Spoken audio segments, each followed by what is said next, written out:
Olá, meus amigos, bem-vindos a mais um Falando de Eletrônica. Vamos tratar hoje de um tema que tem sido bastante perguntado também e que também deixa bastante dúvida, tá? Eu falo já há muito tempo nas nossas aulas e também comento nos grupos que há necessidade de se ter os dois tipos de multímetro na nossa bancada de reparação, o multímetro analógico e o multímetro digital.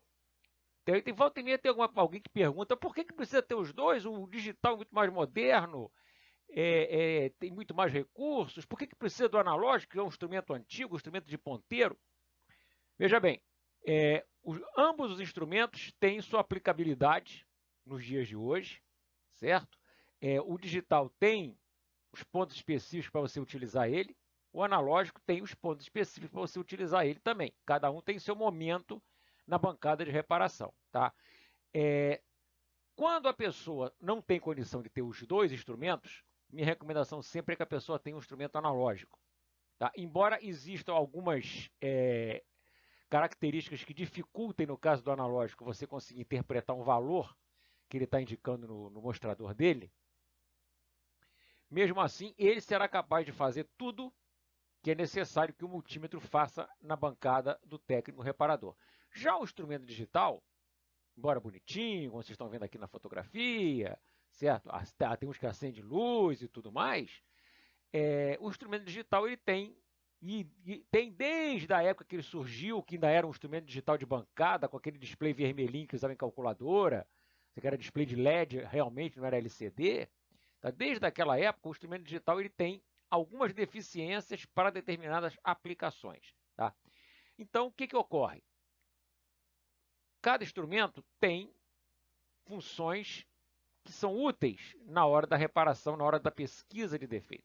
Você vai medir uma voltagem, você vai medir um valor de resistência, obviamente o instrumento digital ele será o ideal. Por quê? Porque ele vai te dar um número, né? Vou pegar um digitalzinho aqui, peraí. Ele vai te dar um número escrito aqui no mostrador, né? Então, você lê o que está escrito aqui, você já sabe qual é a tensão que está aparecendo. Deixa eu acender a luzinha aqui para ficar mais bonitinho aqui. Acho que vai piorar com a luz acesa. Vamos ver. O reflexo da luz aqui não ajuda muito. Apagou já? Tá. Então você consegue ver o número aqui, aparece escrito direto. O valor de tensão que você está medindo, o valor de resistência que você está medindo. Obviamente, é muito mais rápido você medir uma voltagem ou medir uma resistência, né? Um valor ôhmico, utilizando o instrumento digital. A função capacímetro também, que alguns instrumentos digitais têm, tá? A função capacímetro, deixa eu ver se eu consigo posicionar esse camarada aqui. Ele tem aqui, ó. Deixa eu achar ele aqui. Aqui. Opa, a função capacímetro. Tá? Vai até 200 microfarads no caso desse instrumento aqui. Certo? E normalmente, quando é um multímetro com capacímetro, dificilmente a escala passa de 200 microfarads. Tá? Então, capacímetro é uma ferramenta útil na bancada. Agora, o ideal é você ter um capacímetro sozinho, só o capacímetro para medir a capacitância, porque a escala de capacímetro do instrumento digital, do multímetro digital, ela é uma escala meio curta. Então, vários tipos de capacitores, você vai pegar muito, por exemplo, 470 micro, 330 micro, 680 micro, 1000 micro. Esse instrumento não é capaz de medir, porque ele só mede até 200 micro. E a maioria dos digitais de bancada, mesmo os mais sofisticados, não medem mais que 200 micro. Então, em relação à capacitância, embora você consiga ver a capacitância de vários valores aqui no mostrador, o ideal é um capacímetro separado, um capacímetro digital só para medir capacitância. No caso do instrumento analógico, você vai medir uma voltagem, né? Pega esse pequenininho aqui que é muito conhecido. Você vai medir uma voltagem, você vai ter que interpretar aqui no mostrador dele, né? Você vai ter que interpretar aqui na escala a posição que o ponteiro parou. Vai medir um resistor, tem que contar aqui os tracinhos que tem aqui na escala para poder saber qual é o valor que está dando. E, obviamente, existe um espacinho entre as subdivisões do mostrador que não vão te dar uma precisão como o instrumento digital dá. Então, obviamente, para medir voltagem, para medir resistência, capacitância, o instrumento digital é o ideal. Porém, certo? Tem um momento em que você tem que medir uma fuga no capacitor, tá? tem muito capacitor SMDzinho nas placas por aí, que apresenta fuga, né? Uma fuga no semicondutor, fuga num diodo, uma fuga num transistor, seja num transistor bipolar, num MOSFET, num IGBT. Tá? E a medição de fuga, que é um dos itens mais importantes no caso da utilização dos multímetros, e aí que é a grande diferença entre os dois tipos, o analógico e o digital, a medição de fuga você só consegue fazer com o instrumento analógico. Tá? Pode esquecer, eu tenho um digital, por exemplo, esse aqui é um 6130 da ICEL, tá? Que eu considero um dos instrumentos digitais mais completos que tem. Ele mede praticamente tudo quanto é tipo de grandeza, tá? Resistor, resistência, voltagem alternada, voltagem contínua, corrente, que é o padrão, né? Ele mede ganho de transistor, ele mede capacitância, ele tem um frequencímetro até 10 MHz, ele mede indutância, que é uma coisa rara nos instrumentos, ele mede valor em microhenries, então você pode ver se o valor de uma bobina está correto ou não, mede temperatura, faz esse monte de coisa. Porém, se você precisar medir um componente com fuga, um semicondutor com fuga, um diodinho com uma pequena fuga, um transistor com uma pequena fuga de coletor e emissor, não vai mostrar para vocês. Não vai mostrar para vocês. Se ele chegar a mostrar uma fuga, porque se você pegar um instrumento analógico e medir o mesmo componente que apareceu com fuga aqui, o componente está em curto. Para ele, é fuga. Para o instrumento analógico, o componente já está em curto. Então, é importante dizer o seguinte, para a medição de fuga, seja no capacitor, seja no diodo, seja no transistor, tem que ser um instrumento analógico devido ao quê? Devido à voltagem que eles aplicam nas pontas de prova na hora do teste. Aqui onde você conecta as ponteiras, tá? Aqui onde você conecta as ponteiras do instrumento, ok? O que acontece? Sai uma voltagem. Na função ohmímetro, né, que é a função que você vai utilizar para poder medir componentes, sai uma voltagem aqui nas ponteiras. Da mesma forma que sai também, né? Aqui no instrumento digital, sai a voltagem aqui nos terminais para medição de componentes. Só que tem um pequeno detalhe, no instrumento digital, tá? No instrumento digital, a voltagem que sai aqui é baixíssima. Coisa de 1,5 volt, 1 volt, às vezes até menos, vai depender muito do multímetro. Tá? Enquanto que no instrumento analógico, a tensão que vai estar saindo aqui nos terminais é a tensão das pilhas e da bateria que o instrumento usa. É claro que o ideal seria que você tivesse um camarada desse daqui, ó. Um vovozinho desse aqui, ó. Esse aqui é o Sanva 320X, modelo original, caixa de lata, tá? Que usa uma bateria de 22 volts e meio para a escala alta, que é a escala que a gente usa para medir semicondutores. Então, é praticamente impossível que um componente apresente uma fuga que passe desapercebido por um instrumento desse. Esse camaradinho aqui, tá?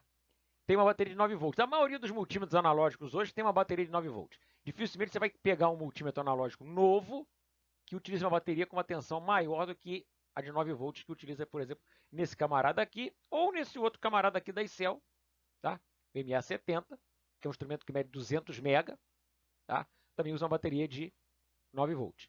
Obviamente, usando uma bateria de 9 volts, a tensão aplicada às ponteiras não é a mesma do velhinho aqui, né? Que usa uma bateria de 22 volts e meio.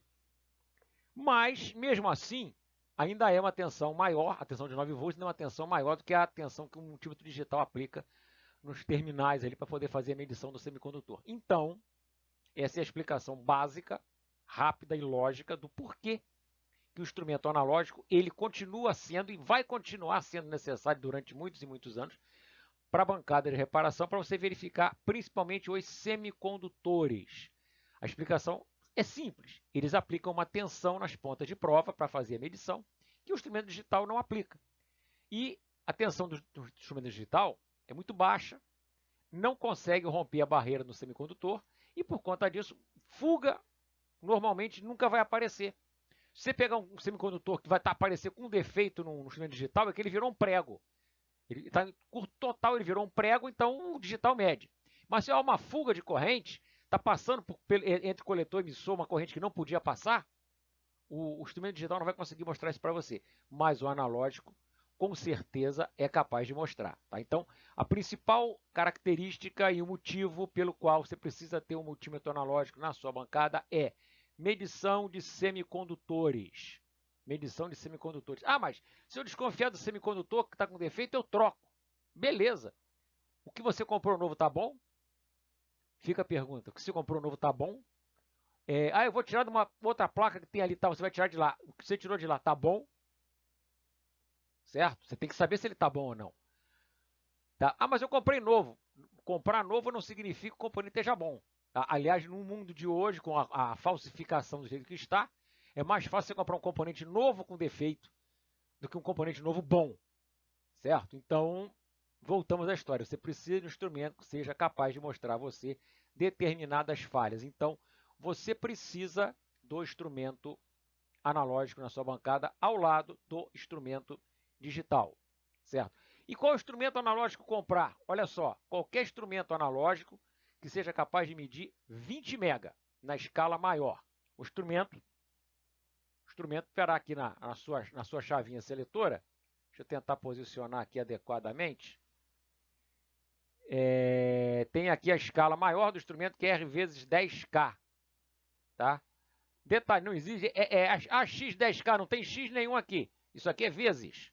Tá? R vezes 10K. Está aparecendo aqui na partezinha de cima aqui do mostrador. Tá? R vezes 10K, não tem X nenhum. Tá? Então, é a escala que vai permitir o instrumento medir 20 mega. Então, o instrumento tem que ter a escala de vezes 10K e aqui no finalzinho do mostrador, tá? Aqui onde fica o símbolo do infinito, você tem que ter escrito aqui 2K. Tá? 2K. Então, 2K, 2.000, né? Vezes o 10.000 que está aqui na chave, tá? É só você colocar os zeros. Tá? 2.000 mais 4 zeros, você vai ter 20 milhões, 20 mega. O instrumento analógico tem que ser de, no mínimo, 20 mega. Você vai achar uns camaradas parecidos com esse daqui, tá? Que só mede 10 mega. Tá? Esse não mede fuga, ele não tem bateria de 9 volts, só tem 2 pilhas. O instrumento tem que ter a bateria de 9 volts para poder ser capaz de medir fuga. Tá? Óbvio que o ideal seria você conseguir um camarada desse daqui. Um camarada desse daqui, você vai comprar usado, certo? É um instrumento antigo. Existe a versão nova dele, que é o 320XB. Esse aqui é um instrumento da marca Sanwa, uma marca japonesa. O 320XB você ainda deve encontrar novo lá fora, no site da Farnell. Tá uma faixa aí de uns R$2.500, R$3.000, provavelmente. Tá? Então, a recomendação seria você procurar no mercado nacional um instrumento da ICEL. A ICEL é a nossa patrocinadora, não posso deixar de falar isso, né? Um instrumento da ICEL chamado SK22. Tá? O SK22 é um aparelho muito parecido com esse camaradinho aqui. Tá? Eu não tenho ele aqui, mas a aparência é basicamente a mesma desse instrumentinho aqui. Tá? Esse aqui é um FTG. Tá? O SK22 eu não tenho aqui mais. O SK22 é exatamente igual a esse instrumento aqui. Obviamente vai estar escrito ICEL, né? SK22. Ele é um instrumento de 20 mega, um instrumento que tem a bateria de 9 volts e vai permitir a você verificar fuga nos semicondutores. Tá? Você vai encontrar também no mercado esse camarada aqui da ICEL, ó, o MA70, que é um instrumento de 200 mega. 200 mega. Ele tem uma escala aqui, não sei se eu consigo colocar aqui por causa da cor, R vezes 100K. Tá? R vezes 100K. Então ele mede até 200 mega. Só que tem um pequeno detalhe. Professor, você vai estar dizendo, né? Mas se aquele lá que o senhor mostrou mede 20, esse mede 200, esse aqui mede mais, né? Deveria medir. Porém, esse instrumento aqui, ele é mais versado, vamos dizer, para o lado do VTVM do que para o lado do multímetro analógico convencional. O que significa isso? Significa que a escala alta dele utiliza um amplificador operacional para poder ser capaz de medir até 200 mega. Pelo fato de ter esse circuito operacional dentro dele, ele não mede fuga. Tá? Ele mede até 200 mega, se você medir um resistor lá, mede até 200 mega, mas fuga de transistor, fuga de corrente, ele não é capaz de medir devido à presença do circuito operacional, que entrega no final da história uma tensão baixa nas pontas de prova. Então, o SK22, que seria, como eu falei a vocês, não é esse aqui, mas é igualzinho a careta desse daqui, tá? O SK22 não tem o circuitinho operacional, ele tem uma bateria de 9 volts direta aqui nas pontas de prova, e ele será capaz de medir fuga nos transistores. tá? Nos diodos, e capacitores e outras coisas mais. Então, o ideal no mercado atualmente, no mercado nacional, seria um instrumento da ICEL, um SK22, que é capaz de medir até 20 mega e vai resolver o seu problema em relação à fuga de corrente num capacitor SMD, no diodo, no transistor, um bipolar, no transistor, no MOSFET, no IGBT, no SCR, no TRIAC, semicondutores em geral. Tá? É uma outra coisa para a gente concluir. Então, vocês estão vendo a foto aqui atrás, esse é um instrumento digital da ICEL, é um instrumento True RMS. O pessoal fala muito sobre, você tem que comprar um instrumento True RMS, porque ele é mais preciso, ele é mais exato. Bom, se você for trabalhar com instalação elétrica, você está na área de eletrotécnica, área de instalação elétrica, comercial, industrial, tá, aí você precisa de um instrumento True RMS para te dar maior precisão na medida de voltagem. O detalhe é, o instrumento True RMS, a função True RMS, que seria o RMS verdadeiro, né? É para corrente, ou melhor para dizer, para tensão alternada, para tensão AC, tá? Só que na área de eletrônica, você dificilmente mede uma tensão AC, a não ser a tensão da tomada. E no caso da tensão da tomada, é uma coisa que a gente precisa saber se tem 110 ou 220.